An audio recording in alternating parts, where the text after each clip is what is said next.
ba mga kababayan, I think natalakay ko na sa inyo ito nung mga nakaraang siguro 4 na buwan na yung nakakalipas mga kababayan nung pinag-usapan natin ito. Pero ibabalik natin ito ngayon kasi may napansin tayo dito sa huli ng balitang ito. Ito po mga kababayan yung patungkol dun sa mga ari-arian ng mga Duterte. Dahil ito daw po mga Duterte mga kababayan or etong pamilya ni Mayor Duterte, mayor pa siya noong mga panahon na yan, ay may 41 na ari-arian sa iba't ibang lugar dito po sa bansa, which is dito sa Pilipinas mga kababayan. Ngayon, hindi lamang yung patungkol dyan sa mga ari-arian na yan, yung pag-uusapan natin. Ang pag-uusapan natin dyan, yung mga kababayan, yung nasa parte ng huli ng balitang ito, na kung saan inilabas naman pala talaga ni Duterte yung kanyang bank statement. 'Di ba pagka ipinakita mo yung bank statement mo, makikita mo doon mga kababayan, yung pagpasok ng pera, paglabas ng pera, pagpasok ng pera, paglabas ng pera. So ngayon mga kababayan, ito, pag-usapan natin at i-play na natin ito nakita nating balita galing po sa GMA Integrated News. Ito po, ikinikredit po natin sa kanila. Hindi po yan atin tatalakayin lamang po natin. Kasi sinasabi ng mga DDZ, di ba natalakay natin yung patungkol dun sa bank account nitong si Duterte. Sinasabi ng mga DDZ na wala naman daw mga ari-arian etong si Digong. At eto daw po ay namumuhay ng simple lamang. So ngayon, eto pakinggan po natin etong balitang ito. 41 mga ari-arian sa 7 iba't ibang mga lugar sa Pilipinas at di manoy 2.4 billion pesos na halaga sa 3 bangko. Yan ang isiniwa 2.4 billion mga kababayan na pera na halaga sa 3 bangko yung tinutukoy dyan. Ito pong balitang ito, 8 years ago po ito mga kababayan. Ipinost po ito noong April 29, 2016. Tandaan nyo 8 years ago na po ang nakakalipas. So ngayon, ang tinutukoy din dyan, bukod doon sa 2.4 billion, mga kababayan na pera na pumasok sa bank account, sa 3 bank account, nitong si Digong, ang isa sa tinutukoy din dito is yung 41 na property. Ano po, ipagpatuloy pa natin. walat ni Senator Antonio Trillanes IV na di manoy mga pag-aari ng pamilya ni Davao City Mayor Rodrigo Duterte. Ayon kay Trillanes, taliwas daw ito sa sinasabi ni Duterte na simple nilang pamumuhay. Buwelta naman ang kampo ni Duterte, hindi porket may mga ari-ariang nakapangalan sa kanila ay galing na ito sa masama. May exclusive report si Salima Refran. Kung talagang hindi ito totoo, Sa sinasabi ni Senador Trillanes na mga bank account ni Davao City Mayor Rodrigo Duterte, 2 daw ang inilistang address ng alkalde batay sa mga dokumentong kanyang nakalap. Ito raw ay ang bahay sa Ecoland Subdivision sa Davao City at ang nasa P. Guevara Street. Ano yung sabi? 2 lang yung inilista ni Duterte. Doon sa 41 na ari-arian, 2 lang yung inilista niya para yun ata yung maipakita sa publiko mga kababayan. Ulitin natin ng konti. Batay sa mga dokumentong kanyang nakalap. Ito raw ay ang bahay sa Ecoland Subdivision sa Davao City. Wait lang. Dito. Yan.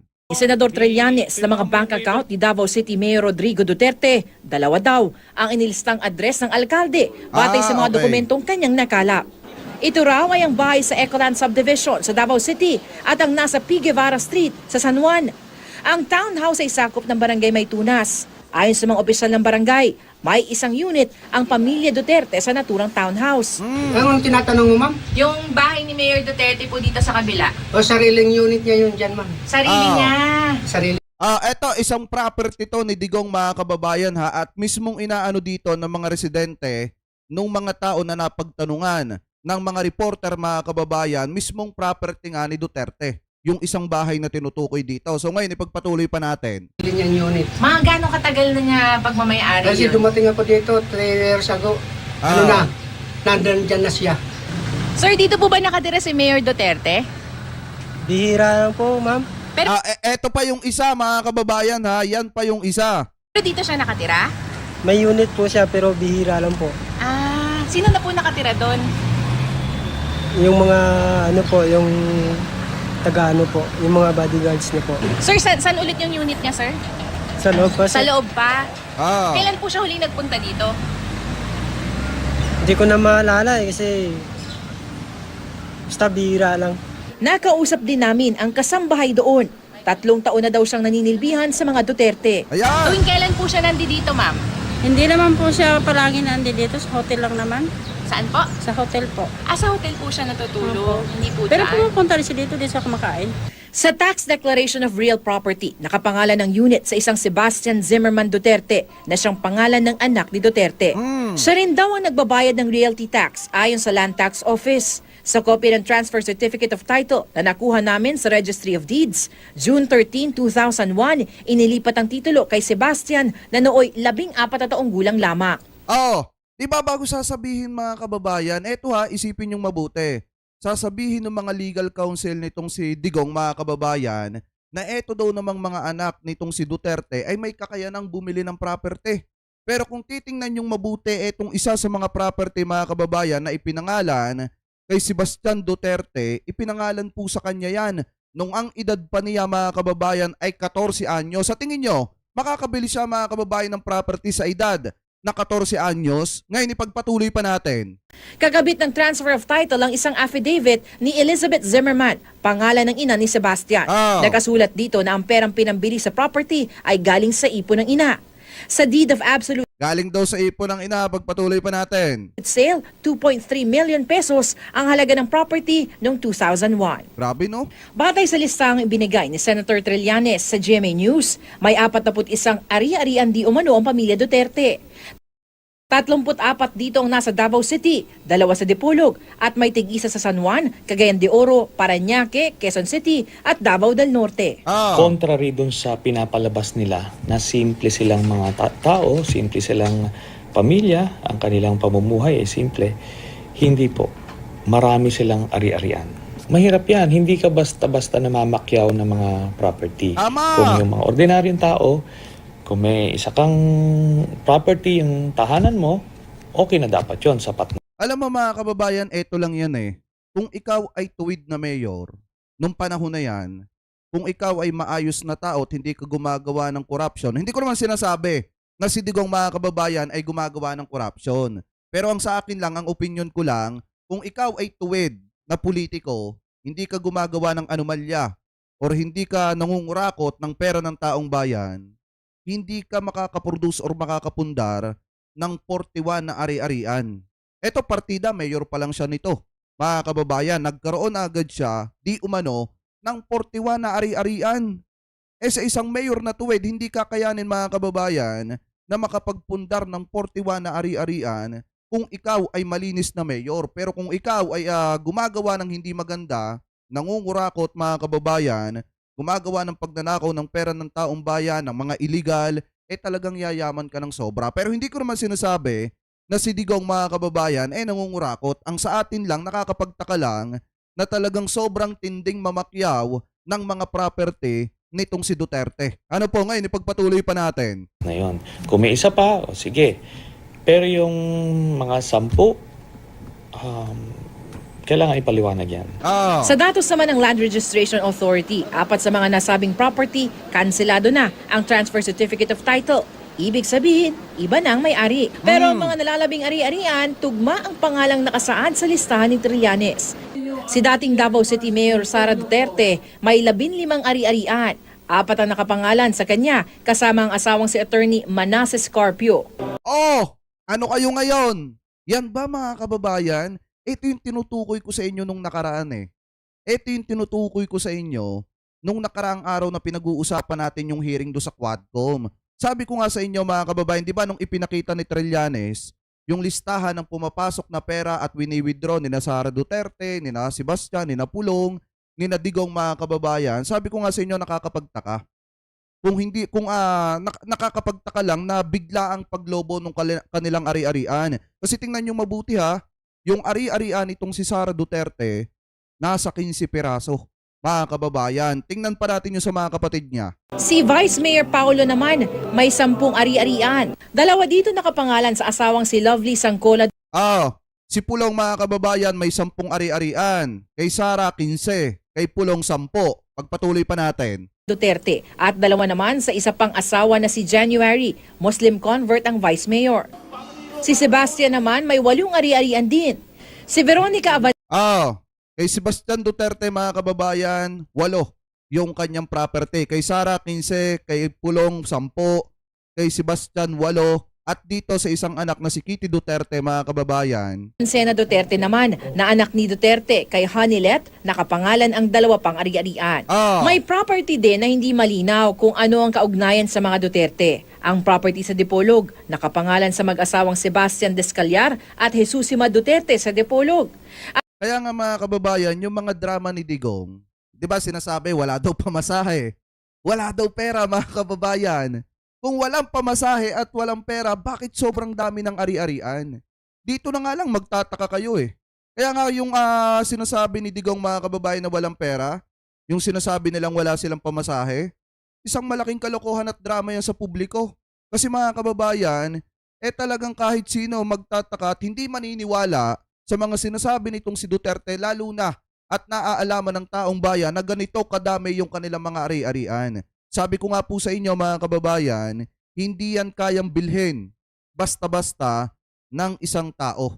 Kung wala silang malakas na pinagkukunan ng pera. Kasi unang-una, hindi naman ganun kalakas yung negosyo nitong si Duterte, mga kababayan. Pangalawa naman, kung siya nga ay matuwid na mayor, gaya ng sinasabi ng kanya mga taga-suporta, hindi nila kayang bumili ng ganito karaming ari-arian na basta lang namamakyaw kung kailan nila gusto. Ano po ngayon, ipagpatuloy pa natin. At ang property sa Cagayan de Oro na nakapangalan sa isang Gianpaolo D. Duterte. Bukod dito, sabi ni Trillanes, may 2.4 billion pesos silang nadiskubre sa joint account ni Mayor Duterte at anak niyang si Sara sa 3 bangko. I believe merong mga perang hindi nakapangalan sa kanya. May mga properties na hindi nakapangalan sa kanya. So, malalim-lalim ito. Meron silang mga tagong yaman din sa mga bank accounts. At eto, tandaan nyo yung sinabi ni Panelo sa mga interview po niya. Ano po yung tinalakay nating interview kanina ni Panelo? Diba sabi niya kay Corino Sanchez na matagal na naman daw na ipakita ni Duterte yung bank account po niya. Ano po yung statement nung bank account, kaya hindi na daw po kailangan gumawa ng waiver etong si Duterte para mabuksan yung kanyang bank account. Ngayon mga kababayan, pakinggan nyo mabuti ha, doon tayo magbabase sa date.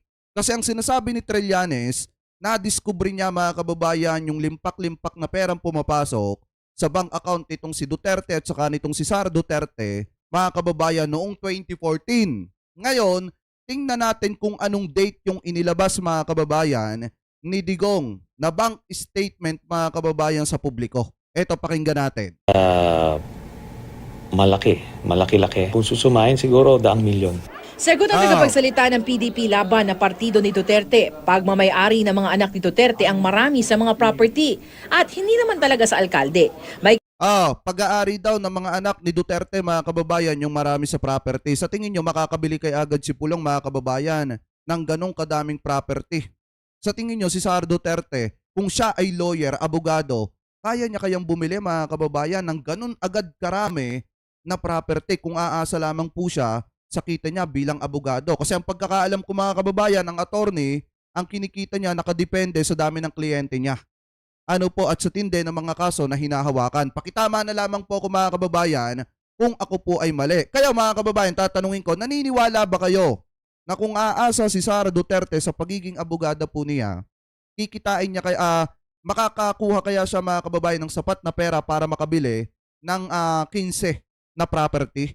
Ito, tanong lang naman. Ano po ngayon, ipagpatuloy pa natin. kakayanan naman daw bumili ang kanyang mga anak ng ari-arian. Yung mga anak naman po niya ay may kaya rin. Sa totoo nga po, si Mayor Sara ay isa rin pong abogado. Ito daw ang katuwiran mga kababayan ng kanyang mga legal counsel nitong si Duterte. Si Sara daw ay isang abogado. Kaya may kakayanan daw po ito na mamakyaw at bumili ng maraming property mga kababayan. Pero nakakapagtaka lang kasi kung aasa siya sa pagiging abogada po niya, hindi po niya kikitain or hindi siya agad kikita mga kababayan ng ganong kalaking pera para makabili ng 15 na property ng agad-agaran. Ano po ngayon, ipagpatuloy pa natin. Simple po sila, pero hindi naman nila sinasabi na wala silang kakayanan. Hindi po tama na inaakusahan nyo sila na porkit meron lang pong nakapangalan sa kanila, galing na po yun sa masama.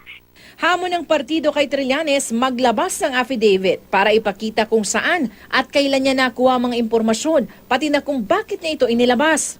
Tanong naman ang tagapagsalita ni Mayor Duterte, kung mayroon silang ebidensya, bakit hindi sila noon nagsampa ng kaso? Sinasabotay umano ng mga alegasyon ang pangunguna ni Duterte sa presidential race.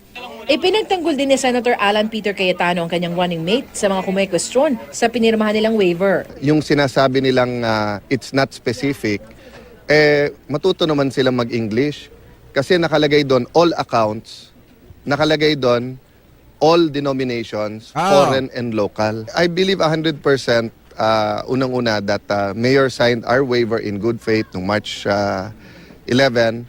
I believe 100% that the Mayor will come out of this unscratched.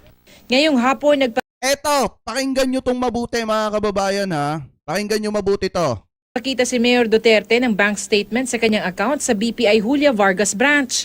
Ang address na nakalagay rito ay pareho rin ng address na binigay ni Senator Trillanes sa GMA News.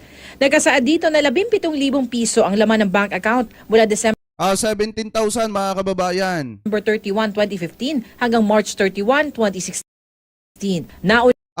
Biruin nyo ha, yung ipinakita ni Duterte mga kababayan na bank statement ay ang taon ay 2015 hanggang 2016.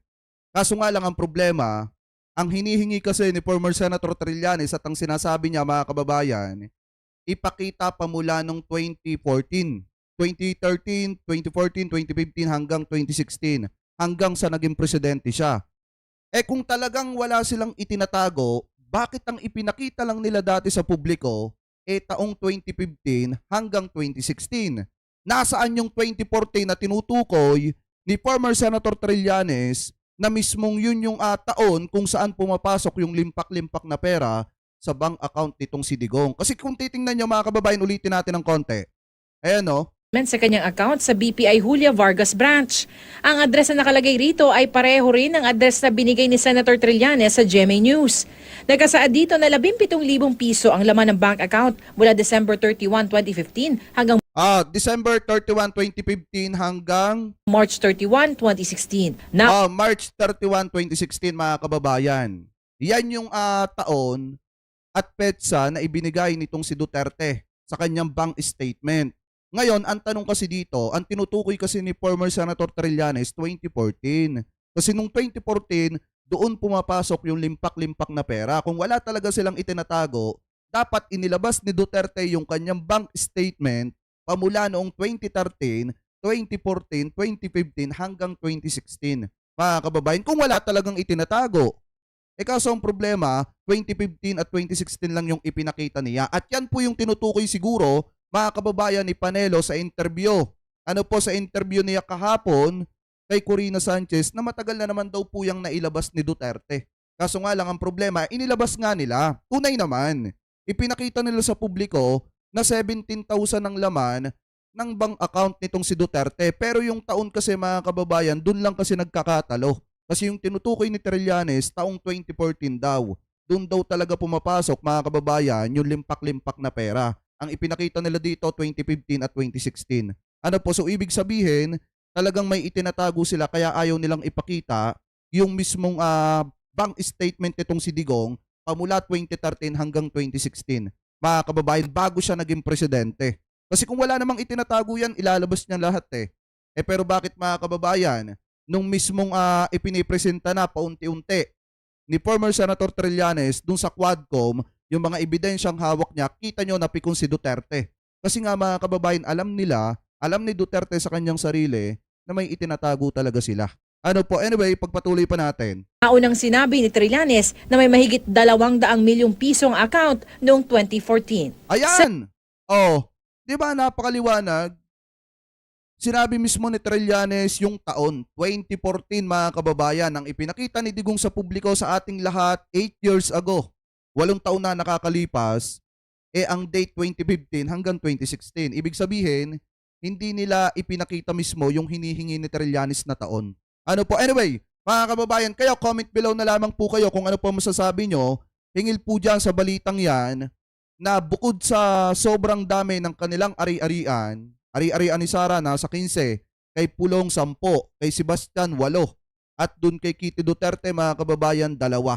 So comment below na lamang po kung ano pong opinion nyo, hingil po dyan sa balitang yan. At kung ano po masasabi nyo na may kakayanan ba mga kababayan, etong sina Sebastian Duterte nung mga panahon na sila'y mga bata pa na makabili ng mga ari-arian, mga kababayan. Kasi nakakapagtaka lang na kung aasa si Sara sa pagiging abogada, hindi niya kakayanin, mga kababayan, na makabili ng ganong kadami na property agad-agad. Lalo na kung matumal at wala naman siyang gaanong kliyente.